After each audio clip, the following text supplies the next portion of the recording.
What is going on, everybody? AHS Rules back again with another video. A video I'm extremely excited to make. Last season, I uploaded a video on the channel in which I answered the questions to the yearly NBA GM survey. Now, 1 year later, I'll be answering the same questions over and over again. So this is the second year in a row that I'll be answering the NBA GM survey. Granted, this year I'm skipping a lot of the questions because they got very repetitive, or it's in anticipation for next week because next week I'll be uploading my awards predictions. So we're continuing the NBA content on the channel. Last week we did the power rankings and stand-in predictions. This week we're answering the 2024/2025 GM survey, and then next week, the day before tip-off, I will be providing my awards predictions. Granted, I could have done this video already because the freaking GM survey literally was uploaded almost immediately after my standing predictions, but I was like, I'll wait a week, hold it off. Granted, it's probably for the best because some of these questions were making me think. Also, I should probably make note that I do have last year's answers from my old notebook, and then we have the answers for this year's. So if you wanted to pause it, you could have got a sneak preview, but we're going to go through it anyway. So for some of the questions, I'll be referencing last year as well. So let's get right into it. As the first question is, which team will win the 2025 NBA Finals? Last year, I answered the Milwaukee Bucks. And just because I want to be different, because I feel the consensus is also, let me backtrack. I knew I'd forget something. I do have the Grizzlies shirt on. I do have high hope for my Memphis Grizzlies this year. I'm going to keep the bias at a minimum. I don't plan on answering the Grizzlies for a lot of these questions because I could be biased and just say Grizzlies towards a lot of it. So I'm going to try to keep it biased. So as much as I'd want to answer the Grizzlies winning the finals this year, I'm not, for the sake of not being a homer. So outside of the Grizzlies, who do I see winning the 2025 NBA Finals? Now, I feel that the consensus and the popular pick is the Boston Celtics. That is understandable. They just went on a title run, won the title, and made it look dominant. Now, going into this year, they have a big rival, up-and-coming rival, I guess I should say, in the New York Knicks that saw Boston go all in to win a championship, and they're going to do the same thing. You also have OKC that in the Western Conference kinda did it, but not to the extent as the previous two teams that I just mentioned. So I feel that like the consensus popular picks here are Boston, New York, and OKC. But I'm going to go back to my prediction this last year and make it the same for this year. The Milwaukee Bucks. Now, the main reason I say it for this year is like, this is probably their last chance. Might be a little bit over-exaggerated, but I compare the Milwaukee Bucks situation to something very similar to the Los Angeles Clippers, to where the Clippers, the last 3 to 4-ish years, they had a good chance, but injuries got in the way. So we'd always like say, why didn't the Clippers win? And we have to say, well, injuries got in the way. And now we're at the point where the Clippers, where PG's not there anymore, the team is a bit different. We've kind of moved on from having that thought process with them. Where Milwaukee, we've had to say for the last 2, and you can even include the year prior where they lost to the Celtics in the playoffs, that injuries got in their way. And Dame and Middleton are up there in age. It is funny that Giannis was drafted a year after those two, and it still probably has a lot left in the tank, to quote Mark Henry. Brook Lopez could retire at any minute. There's just a lot of their roster could move on. Also, with the sake of Giannis, and I know almost every team probably has to deal with this situation, it was like Giannis could want out at any time, especially if the team disappoints once again. So they have the most to prove. And they also, I'll answer this later on for off-season moves, but I was impressed with what they were able to do in their off-season moves, adding Gary Trent Jr., adding Taurean Prince, and adding DeLon Wright. So I'm picking the Milwaukee Bucks. Eastern and Western Conference power rankings, that was the next question. Spoiler alert.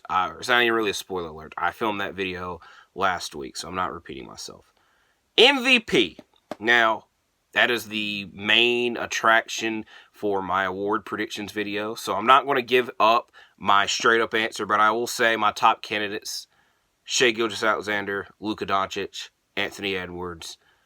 More, so stay tuned for that.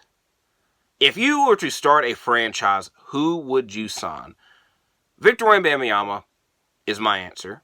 I feel he is the answer of, again, a lot of people, because he just does so freaking much. And if you're able to build your team around him, you could add the pieces that you want, and you're not like San Antonio, where they've been a tanking team the past couple of years and made it difficult. Now, the answer for this question last year was Jokic, which nothing changed really with Jokic to have him not be the answer, but Wemby came into the league, so it kind of changed. And I also feel that the attraction with Wemby and why Wemby would be a better answer than Jokic is the youth factor, and we would have Wemby a lot longer than Jokic. Also, I said this earlier on, we will be getting a lot of repetitive answers and questions down the line, mainly answers. So I do want to point that out right off the rip. Which player forces the most adjustments? I said Luka Doncic, because he adds so much. And just look at the Western Conference Finals, where Minnesota struggled to do that. Which player is most likely to have a breakout season? I don't really know how to look at that. I think that the best way to look at it is alright. I think the way they want you to look at it is who could win Most Improved Player. Now, if you were to look at the answers of the survey, they had Jalen Williams, Evan Mobley, Wemby, Ja was even on there. I don't think any of those players should be winning Most Improved Player. The person that I answered on here shouldn't. The Most Improved Player is just such a confusing award. And I made a video about that about 2 years ago, so granted. My way of looking at it with the term breakout is he is going to be in different conversations. He is going to put up numbers and just be a star and in a better role than he has been. My answer for that is Cade Cunningham. It sucks because when we look at the conversation, like players that were drafted high, had a lot of momentum and interest in coming into the league, Cade Cunningham was one of those guys. He was literally the number one pick, and he's been stuck in a team and situation where they've been producing some of the worst teams of the past however many years. It did not help him that he missed his sophomore season, a majority of his sophomore season, where I feel the Pistons will be a better team this year, mainly because of Cade, and we can start bringing him back into these best point guard, future point guard conversation that he's kind of been lost out of over the past couple of years.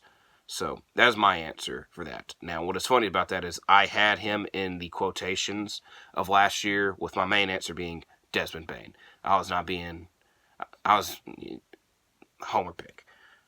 Best point guard, Luka. I feel Shai also can be in the argument. Best shooting guard, Anthony Edwards. Jaylen Brown and Devin Booker could also be in the argument, but if you want to include them in the point guard small forward, it's just weird because like Booker you're not having as the top point guard. Brown you probably could have as the best small forward, but I've always kind of looked at Jaylen Brown as a shooting guard. Best small forward, LeBron. If you wanted to say Tatum, I wouldn't argue it. Best power forward, Giannis. Durant is also in the argument. And then best center, Jokic. Embiid and AD are also in that argument, but Jokic has the hardware and carries his team, so that is why I had him above the other two. Which team made the best overall moves this offseason?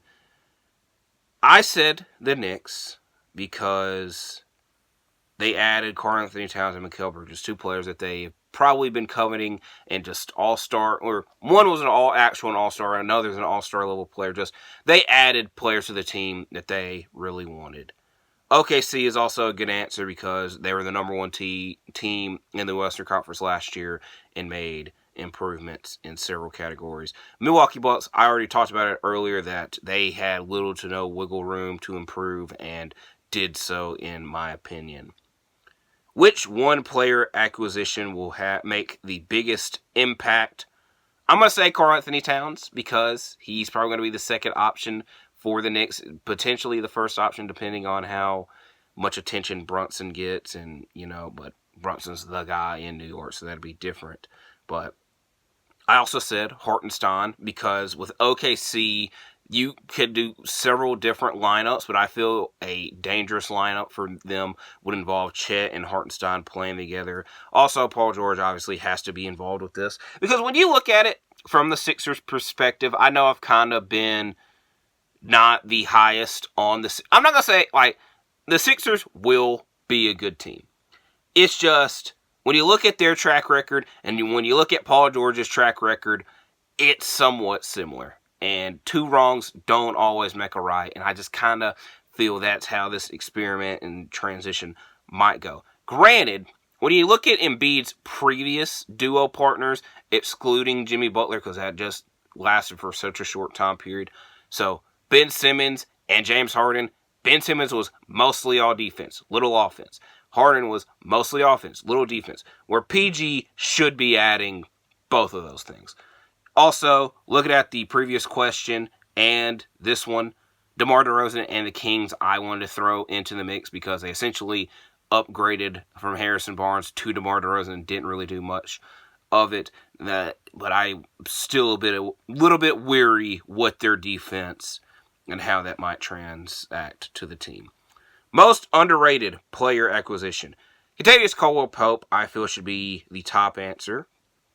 Buddy Hield is also an answer. I think with Buddy Hield, I think the playoff run was a kind of changed things up for him, but he has been known to shoot threes for his whole career. Hey, the team that he went to, the Golden State Warriors, are also a team that shoots a bunch of threes, so I feel like it kind of gets lost in the radar. Granted, they moved on from Klay, so it's somewhat fair. But with KCP, he does what the Orlando Magic does, and that's what they were looking for. It just, you kind of wanted the Magic to do something fun and different, add a star. And KCP is not a star. I kind of just dissed him for no reason. But it's under the radar. And he's also, he might not be a star, but he's a two-time champion. You can't take that away from him. Which team will be the most improved? Obviously the Grizzlies. But the Spurs, with Wemby, I feel, and I said this in my power ranking / stand predictions, Wemby is good enough to carry this team to wins on his own. He's got somebody that is going to be giving him the ball now, and Chris Paul, who's going to mentor the younger guys on the team and to elevate them. Speaking of Chris Paul, it is a bit funny that, the teams that have been known, that have eliminated him and been in, big playoff series, he's now played for. So, for example, the Rockets humiliated and eliminated the Clippers, and then he moved on to the Rockets. The Thunder also, I can't really say humiliated the Clippers, but did beat the Clippers in an intense playoff matchup, and he played for the Thunder. Now the Spurs, who are kind of a little bit of all that, now he's going on to move with this. Oh, I already forgot about his freaking Warriors tenure. The Warriors humiliated and tormented Chris Paul and the Rockets, and he played for the Warriors last season. Kind of forgot about that. Most surprising off-season move has to be the Karl-Anthony Towns, Julius Randle trade. I think the timing of it made it the most surprising. Also, the fact that Cat had been in Minnesota for so long and was just on a team that went to the conference finals, and it just kind of happened out of nowhere, late at night, made it the most surprising. Also, it's weird because I expected the Knicks to move on from Randle at some point. I was just thinking that they're going to try it out with this team this year and then try to make that change next season. But they're like, no, let's just do it now, which is good on them. They got what they wanted. Next are some Rookie of the Year and rookie questions, which I'll be getting to next week. But the main one that I can answer now is, which rookie will be the best in 5 years? Their answer and my answer is Reed Shepherd, but I also think that Sarr and Klingon have a good chance of that. Klingon is just such a weird spot to be in with Portland because they have so many players there, and he probably is not going to be competing with Time Lord, which I love Time Lord, but he's also already injured. The Ayton Klingon experiment / timeline will be interesting to say the least. Best international player, Jokic, but there's definitely a lot to choose from. I also will say I've been forgetting to look at past answers of this. So, going back to what I answered last year, which team made the best overall moves? The Lakers. I was very high on the Lakers last year, and I kind of look stupid for that now. Which one, or most underrated player acquisition, I hit right on the head, was Dante DiVincenzo. I also said Marcus Smart and Patrick Beverley, which he signed to the Sixers and then got traded to the Bucks. So there was that. Who would win Rookie of the Year? I said Wemby. I was right there. Which rookie will be the best in 5 years? I said Chet. I think Wemby might have him beat there, but they had a very tense rookie class. Best defensive player, Wemby. I'm going to give some love to Bam, so say Bam as well. Best perimeter defender, Drew Holiday, also Dort. Best interior defender, Gobert, Jaren Jackson as well. Most versatile defender, Giannis, which I still really don't know what the hell they mean by versatile. Best defensive team, Celtics/Thunder. Now, last year, I had good reasoning and looked so wrong now. But last year, I said best defensive team, the Brooklyn Nets. Because I was like, look at it from this standpoint. You could have Ben Simmons, Mikal Bridges, Cam Johnson, Dorian Finney-Smith, Nick Claxton. So, three guys that were in, I don't know why I'm doing that with my hands, but like three guys that were like legitimately in Defensive Player of the Year conversations before, in Ben, Mikal, and Claxton. Dorian Finney-Smith, who was known as a great defender and whatnot, I thought they had the potential. Granted, Ben didn't play that much, and it just never really carried over. I thought I had a chance there and looking smart. Best head coach, Eric Spoelstra, which people still agreed with that. I didn't pick him for coach of the year, but I did consider him. I think I had him third. I picked Mike Malone to win coach of the year last year, and I was wrong with that. Most fun team to watch. This was the hardest question to answer. So I wrote 5 down. Orlando Magic.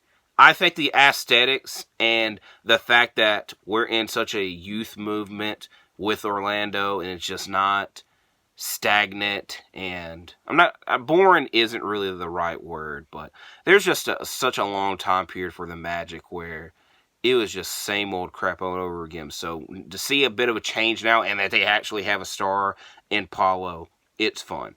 The Timberwolves, kind of the same situation, that they're fun, but it's mainly because of Ant, and with Randall being there, it might change that. We shall see.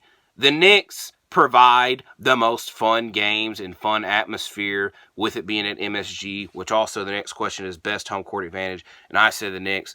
They get a lot of freaking calls at home. They get a lot of the stars showing up at home. It also feels that a lot of time when I'm watching Knicks games, it's at MSG, at home, and it's loud and very playoff atmosphere-like. So I answered them for best home court advantage, but they're fun to watch, but Knicks fans get very annoying. And I go back to last year in the playoffs, Game 7, or it was kind of the whole playoffs, but like Game 7 was kind of the end of it and the highlight of it. It was like they were hyping up the Knicks so much. Even after everybody got injured and we knew the Pacers were winning, they just wanted to talk about the freaking Knicks. Also, Grizzlies and Thunder in that fun to watch category. And I'm just hoping that the Grizzlies could be back in that category. I anticipate they will. Also, the throwback jerseys are coming back this season, and I'm so excited for that. Which team will have the most efficient offense? I feel the Celtics. Everybody knows their role there, and they just went through that whole thing. They just did it all last year, and it realistically should be the same.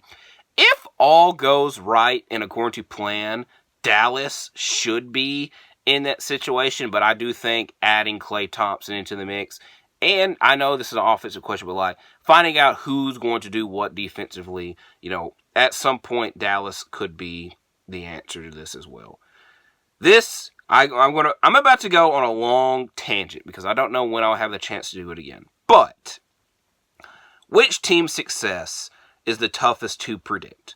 Now, the top 3 answers are answers that I am okay with the Lakers, Rockets, and Pelicans, and I'm also going to throw the Jazz into the mix. So while this is going to be a long tangent because I'm going to go through all those, with Utah, the past 2 seasons where we're going to see what we got, and then we're going to bottom out to try to get a high draft pick, and we have tradable pieces, and if we can trade them, we will.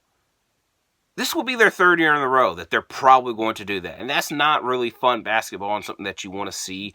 And it's kind of weird because for the longest time, Utah has not really been like bad teams. They've been decent teams and playoff level teams. And like I said, at some points early last season and the season before, they were competing and we're like, oh, this is a really good team. Where I kind of find it hard for them to do that a 3rd year in a row. But I don't know where the hell the change is going to come.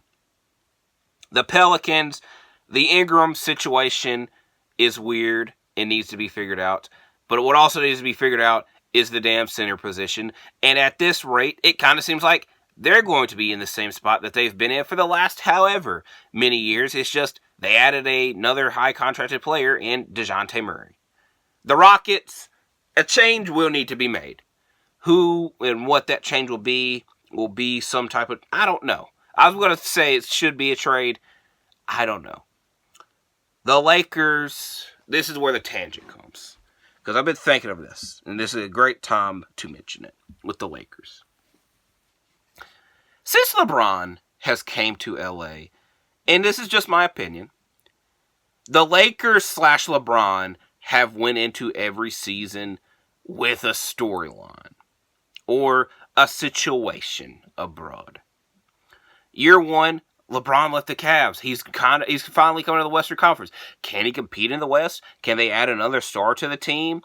And all of that went to hell when he got injured on Christmas Day, and they just weren't the same after that. And then they tried to rush the AD trade, and it didn't happen.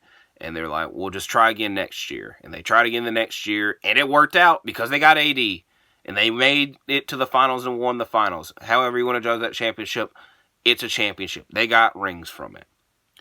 Year 3, and this is the funny. It's not fun. It's funny because it's funny, but it's not funny because of the injuries. But like, I'm not even like thinking about and talking about the injuries. But it's funny because so many people question why didn't they not run that championship team back, and a lot of those same people were okay with the damn moves that they made that offseason.